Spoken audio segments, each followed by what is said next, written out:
Bismillahirrahmanirrahim. Assalamualaikum warahmatullahi wabarakatuh. Alhamdulillahirrabbilalamin. Pada kesempatan hari ini kita bisa bertemu kembali teman-teman, dan insyaallah pada kondisi sekarang teman-teman semakin membaik ya, semakin sehat, semakin bisa mengalihkan semua sensasi baik itu yang datang secara fisik maupun sensasi yang datang secara psikologis ya teman-teman. Patut disyukuri juga bahwasanya kita yang sekarang gitu kan sekarang sedang berjuang menghadapi penyakit asam lambung merupakan orang-orang hebat ya, orang-orang spesial, orang-orang yang punya kesabaran luar biasa. Karena kenapa? Karena penyakit ini ya datangnya itu tidak hanya kondisi yang dikeluhkan secara fisik, tetapi juga kondisi yang dikeluhkan secara psikologis. Dan teman-teman harus bisa bersyukur bahwasanya penyakit ini adalah salah satu cara Allah Subhanahu wa Ta'ala untuk membuat kita menjadi pribadi yang lebih baik lagi. Karena Allah tidak akan membebani kaumnya, atau Allah tidak akan membebani kita jika kita tidak mampu untuk mengatasinya, begitu. Jadi apapun yang memang sedang kita hadapi, insya Allah itu merupakan suatu hal yang terbaik untuk kita, dan Allah memberikan kepada kita suatu rasa sakit ini untuk senantiasa bisa bersyukur, dan tidak mungkin Allah membebani kita jika kita tidak mampu untuk mengatasinya.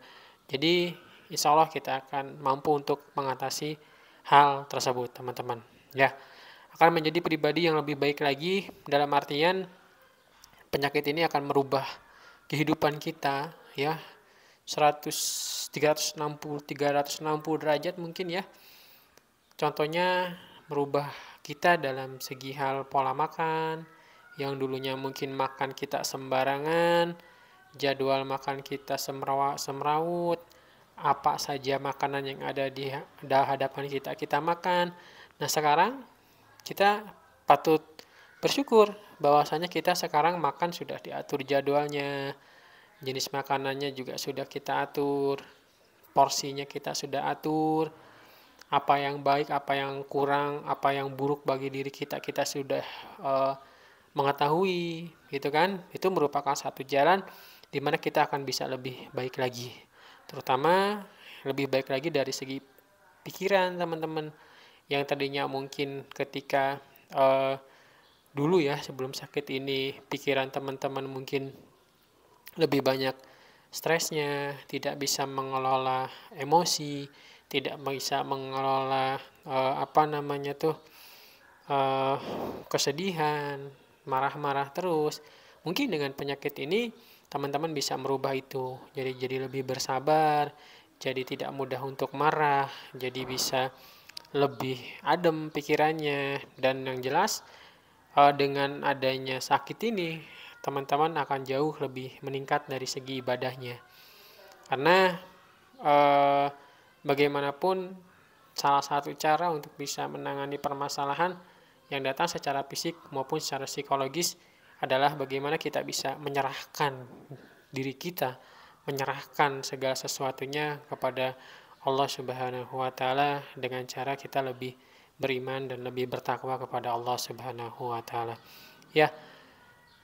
Berbicara terkait kecemasan teman-teman, karena banyak sekali postingan-postingan ya, keluhan-keluhan yang saya memang sempat baca di beberapa media sosial dari teman-teman yang memang sedang berjuang menghadapi penyakit asam lambung disertai dengan kecemasan. Banyak sekali hal-hal yang dikeluhkan, terutama pada kali ini saya akan bahas terkait kecemasan.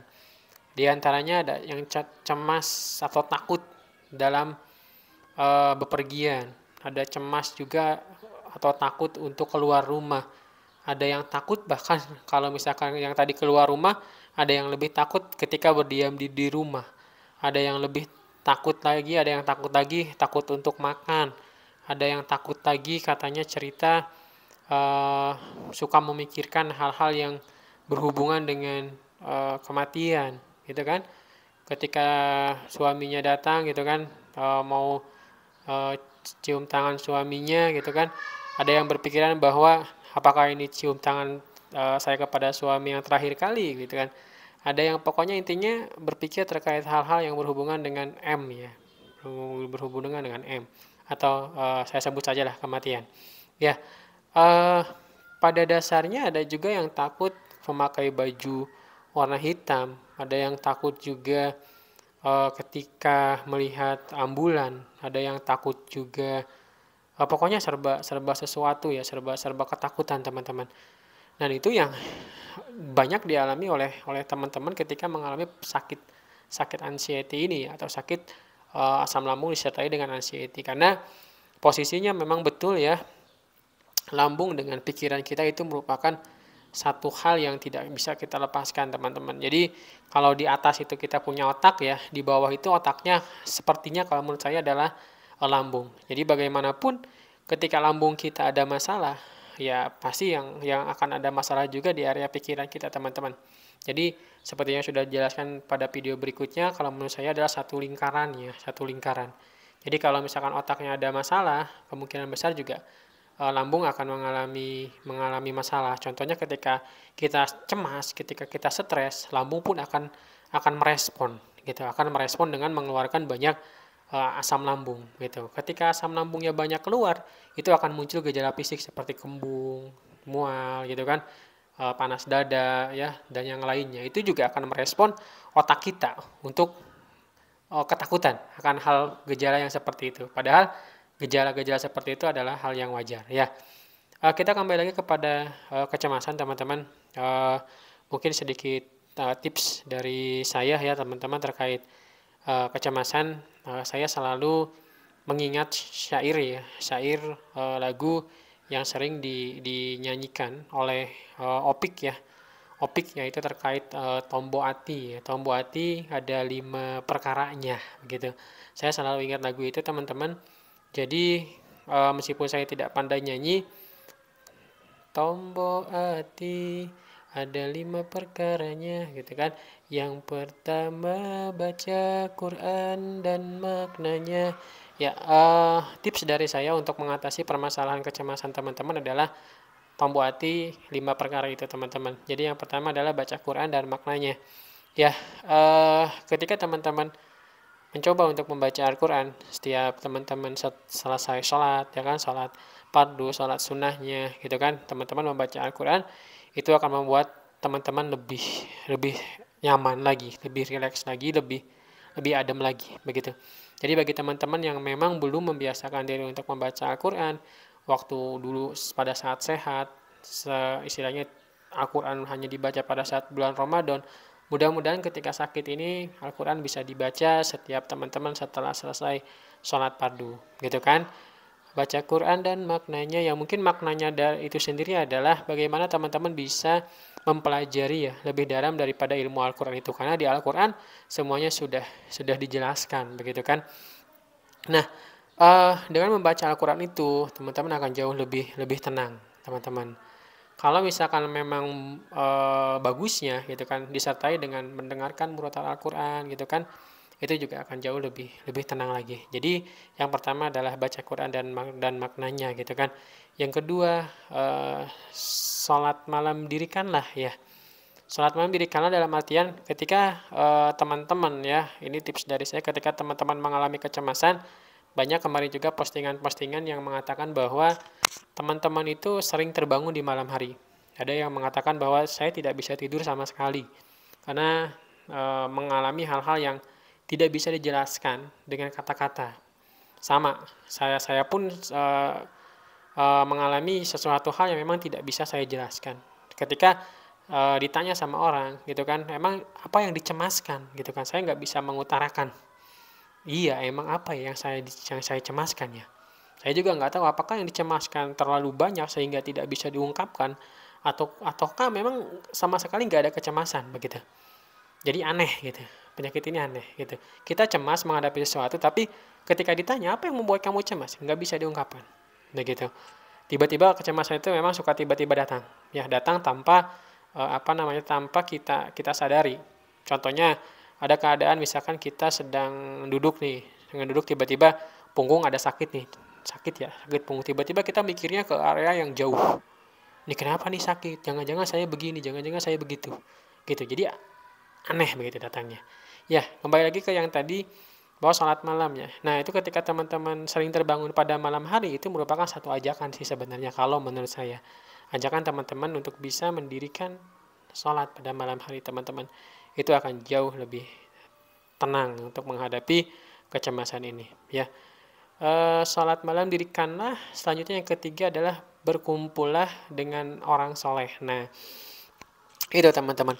Saya menyikapinya bahwasanya ketika kita mengalami sakit yang seperti ini, terutama yang berhubungan dengan kecemasan, itu adalah pentingnya kita bisa bersosialisasi dengan orang, teman-teman.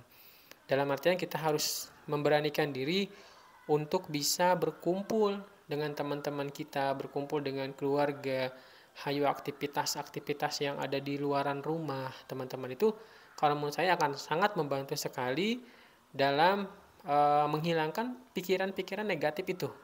Karena dengan kita berkumpul dengan teman-teman, kita berkumpul dengan keluarga, itu ada interaksi. Kita saling ngobrol, kita curhatkan nih keluhan-keluhan kita. Mereka akan tanggapi keluhan kita. Mereka punya hobi apa, kita ikuti. Atau kita punya hobi apa, mereka akan mengikuti juga. Jadi adanya interaksi itu akan mengalihkan sensasi-sensasi yang datang, baik itu secara fisik ataupun secara psikologis, teman-teman. Jadi pentingnya kita berkumpul, pentingnya kita berinteraksi itu seperti itu. Kita akan teralihkan, gitu. Kita akan teralihkan, pikiran kita akan teralihkan yang tadinya takut segala macam, dengan kumpul-kumpul itu akan teralihkan. Nah, selanjutnya yang dikhawatirkan ketika teman-teman tidak bisa bersosialisasi dengan orang-orang, hanya berdiam diri terus di kamar, hanya berdiam diri terus di rumah, hanya meratapi kesedihan, hanya meratapi keluhan-keluhan saja. Yang saya khawatirkan adalah akan timbul yang namanya harga diri rendah, isolasi sosial, tidak mau berinteraksi dengan orang. Ketika teman-teman sudah nggak mau berinteraksi dengan orang, hanya meratapi kesedihan, timbul depresi, yang dikhawatirkan nanti adalah munculnya halusinasi, teman-teman. Jadi kalau sudah muncul halusinasi, itu segala sesuatu hal yang paling tidak diinginkan, karena halusinasi itu muncul dari biasanya ada pendengaran ya, tiba-tiba ada yang ngomong gitu kan, atau penglihatan tiba-tiba kita melihat sesuatu. Itu kenapa? Itu karena teman-teman nggak mau beraktivitas. Itu teman-teman karena teman-teman terlalu mengurung diri di kamar atau terlalu mengurung diri di rumah tanpa adanya aktivitas untuk mengalihkan itu. Karena yang dikhawatirkan ketika sudah muncul anxiety, kecemasan, teman-teman gak berani berkumpul dengan orang-orang atau gak berani beraktivitas, hanya berdiam diri di kamar, saking berdiam dirinya di kamar, khawatirnya akan muncul hal seperti itu, teman-teman. Jadi manfaat untuk berkumpul dengan teman-teman, berkumpul dengan orang soleh itu sangat luar biasa banyak. Jadi hayu, teman-teman beranikan diri untuk bersosialisasi, beranikan diri untuk keluar rumah, jangan berdiam diri terus di kamar. Apalagi mungkin scroll-scroll HP yang tidak jelas, mendapatkan informasi yang membuat teman-teman semakin takut lagi.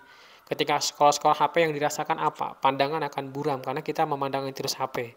Pikiran juga akan kacau karena kita selalu melihat layar HP. Ini juga leher akan ketegang karena kita selalu tunduk melihat layar HP. Jadi banyak sekali dampak negatif ketika teman-teman tidak mau bersosialisasi dengan orang-orang di sekitarnya, ya. Selanjutnya adalah perbanyaklah berpuasa ya. Jadi berpuasa bagi teman-teman yang memang sudah mampu untuk berpuasa, hayulah kita berpuasa untuk Senin dan Kamis ya.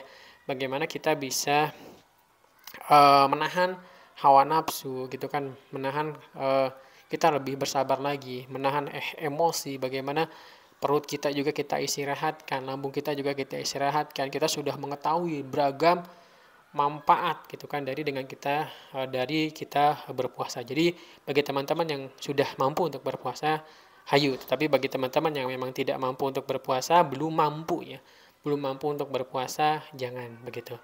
Ya, selanjutnya zikir malam ya. Zikir malam perpanjanglah. Nah, itu Zikir ya teman-teman, jangan lupa untuk selalu berzikir ya, itu merupakan satu hal yang bisa menenangkan jiwa kita, karena banyak juga penelitian di ilmu saya, di ilmu keperawatan, bahwasanya dengan kita berzikir akan menurunkan tingkat kecemasan, dengan jika kita berzikir akan meningkatkan kualitas tidur, dengan kita berzikir akan juga menurunkan tingkat stres. Jadi banyak sekali penelitian dan kita harus bisa menerapkan ya zikir. Dan itu zikir itu merupakan satu hal, ketika kita datang di pikiran-pikiran negatif, kita langsung lawan saja dengan zikir. Datang nih misalkan kecemasan, astagfirullahaladzim, astagfirullahaladzim, astagfirullahaladzim, kita balas dengan itu teman-teman sampai pikiran itu hilang. Tapi jangan sampai kita cuma duduk, kita barengi dengan aktivitas sambil kita berzikir. Kalau teman-teman ada tasbih digital, nggak apa-apa, pakai aja setiap hari. Karena kenapa? Dengan dipakainya tasbih digital, teman-teman akan terbiasa ya, terbiasa untuk berzikir. Gitu. Setelah sholat ya zikir, ya kan. Terus juga setiap aktivitas zikir, daripada teman-teman ngalamun, daripada teman-teman tidak ada aktivitas ataupun hal-hal yang memang nantinya membuat teman-teman malah berpikiran negatif terus, ya datang sensasi-sensasi yang berupa sensasi psikologis, lebih baik kita mendekatkan diri kepada Allah Subhanahu wa taala dengan cara berzikir teman-teman. Jadi 5 tombol hati ya, 5 obat hati itu sedang saya upayakan untuk saya lakukan, dan mudah-mudahan teman-teman pun bisa berupaya untuk menerapkan dalam kehidupan sehari-hari. Mohon maaf jika memang ada perkataan saya yang salah, karena saya pun memang masih belum terlalu mendalami ya, belum terlalu mendalami terkait ilmu keagamaan gitu kan. Tetapi dengan sakit ini saya akan berusaha untuk lebih baik lagi ya, lebih baik lagi dalam artian lebih baik lagi dalam pola hidup saya, lebih baik lagi dalam pola pikir saya, dan yang paling utama adalah lebih baik lagi dalam pola ibadah saya. Ya, teman-teman, cukup mungkin untuk sehari ini ya, karena durasi videonya sudah terlalu panjang. Mudah-mudahan video saya bermanfaat. Jika bermanfaat, bantu untuk subscribe ya, bantu untuk subscribe, dan bisa komen-komen di bawah ya, barangkali teman-teman ada sesuatu hal yang akan didiskusikan, ataupun bisa membantu saya untuk share video ini ya. Ingat tombol hati ya, dari lagunya Opik ya kalau tidak salah ya, saya juga lupa ingat sebenarnya.